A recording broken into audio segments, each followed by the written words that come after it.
Hello, কে বলছেন? Madam, আপনি TV actress Roshni না? হ্যাঁ, আপনি কে বলছেন? ম্যাডাম, আমার নাম শশাঙ্ক। আমি কলকাতায় থাকি, আর বিজনেসের জন্য আমি মুম্বাই এসেছি। থানেতে আমি একটা কাপড়ের দোকান খুলছি, আর এই দোকানের ইনঅগারেশন আপনাকেই করতে হবে ম্যাডাম। ওই ব্যাপারে আপনার সঙ্গে কথা ছিল। হ্যাঁ, সে ঠিক আছে, কিন্তু আমার নাম্বার কে দিল? আপনার নাম্বার আপনার ম্যানেজারই আমাকে দিয়েছে ম্যাডাম। আচ্ছা ঠিক আছে, আপনি ডাইরেক্ট চলে আসবেন। আমার বাড়ির অ্যাড্রেস হোয়াটসঅ্যাপে পাঠিয়ে দিচ্ছি। আচ্ছা, আমি 1 ঘন্টায় ওখানে পৌঁছচ্ছি। ঠিক আছে। Okay madam, by.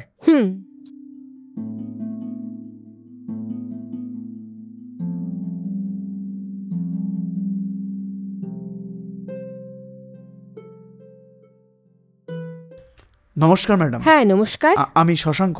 কিছুক্ষণ আগে আপনার সঙ্গে ফোনে কথা হলো আমার, তাই না? কাপড়ের দোকানের ব্যাপারে, থানেতে, ওই ব্যাপারে একটু কথা বলতে এসেছি। ও আচ্ছা, ভেতরে আসুন। আচ্ছা, বসুন।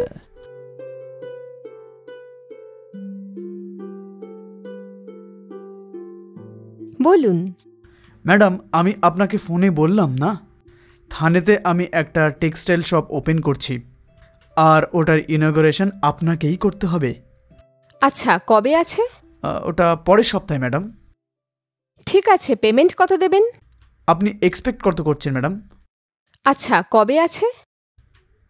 ওটা একটু মিডিয়াম সাইজেরই দোকান। ঠিক আছে, যদি আমাকে যেতেই হয় তাহলে 50,000 লাগবে। ট্রাভেলিংয়ের জন্য ফ্লাইট বুক করে দেবেন। ওহো, ওকে। তাহলে ঠিক আছে, আরও একবার ডেট কনফার্ম করে জানিয়ে দেবেন। অ্যাডভান্স এখনই দেবেন। এখন আপনাকে কত দিতে হবে ম্যাডাম? তাহলে 20,000 দিন। এখন কিছু পয়সা নিয়ে আসিনি ম্যাডাম।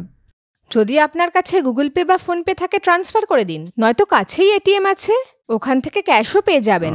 ঠিক আছে ম্যাডাম, আমি এই সামনের এটিএম থেকে গিয়ে পয়সা তুলে নিয়ে আসছি। ঠিক আছে। কি ম্যাডাম, চা কফি কিছুই যে খাওয়ালেন না? আগে অ্যাডভান্স তো দিন, তারপর চা বা কফি এমনিই চলে আসবে। ঠিক আছে ম্যাডাম, আমার কপালে এটুকুনি লেখা আছে। ম্যাডাম, আমার একটা ছোট্ট ডাউট আছে। কি? আমি ওই 50,000 টাকা ছাড়াও আপনাকে আরও এক্সট্রা 1 লাখ টাকা দেবো। আমার সাথে একটু অ্যাডজাস্টমেন্ট করবেন কি? হ্যালো, কি বলছেন আপনি? প্রথমে তো আপনি টেক্সটাইল ওপেনিংয়ের জন্য বলছিলেন, এখন অ্যাডজাস্টমেন্টের কথা বলছেন? এই জন্য আপনি টেক্সটাইল ওপেনিংয়ের কথা বলে ম্যানেজারের থেকে নাম্বার নিয়েছেন? যদি সম্মান থাকে তো বেরিয়ে যান এখান থেকে।